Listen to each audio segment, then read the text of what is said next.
What? Your Honor, I don't want to go back too far, but when he said that he called me and told me about the hot water problem, I told him at that time to call maintenance. I pay maintenance a certain amount of months. It's in a retirement community. I pay for maintenance. He called maintenance, and maintenance came out from the development and told him that they believe it's a hot water heater.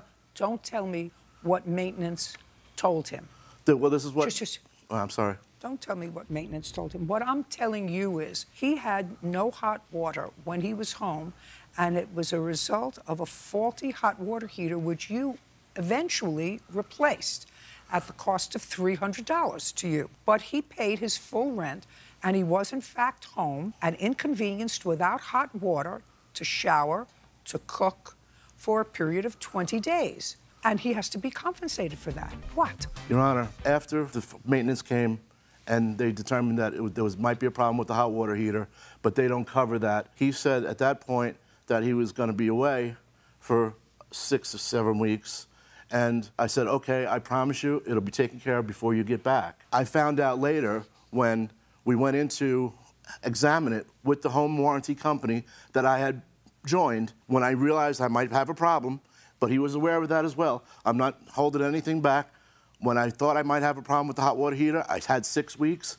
I looked around. I found a maintenance company that made me wait 30 days. I thought that I could squeak in and get some free repairs or a discounted repair. I'm not disputing that. If I qualified for it, I thought, great, it's about the time I got the good end of a stick. At that point, they came out to inspect, and the hot water heater was gone. It wasn't there anymore.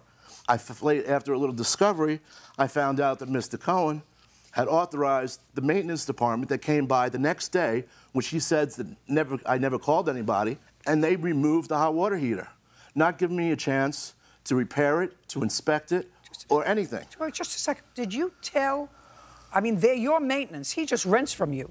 So, but when he has a problem, he calls maintenance, and they come and service. That's okay. Maintenance works for you. He didn't show up for a month after that. Maintenance works for you. He didn't take out the hot water heater. Your agent took out the hot water heater. And if they took out the hot water heater, and this is, look at me, you're not listening. I'm sorry. You're looking. You work in a retirement community. What the plaintiff said was he smelled something burning, which caused him alarm, which he now knew was the hot water heater. So it is possible, I'm not going to speculate because you don't have anybody here from maintenance, that they came out and they said, listen, this may be a problem and we don't want to leave this thing here because it could be a problem that affects a lot of other people. If there's something burning here, we're going to just disconnect the whole thing and get rid of it. He doesn't pay for your hot water heater, sir, and you have to pay him for the days that he did not have hot water while he was your tenant. He was inconvenienced, and while he did get some benefit of living in your house, we can't quantify that. There was a period of time where he didn't get what he should have had, which was hot water. You were on notice to fix it, and you should have fixed it. Judgment for the plaintiff in the amount of $633. We're finished. Thank you very much. Parties are excused. You may step out.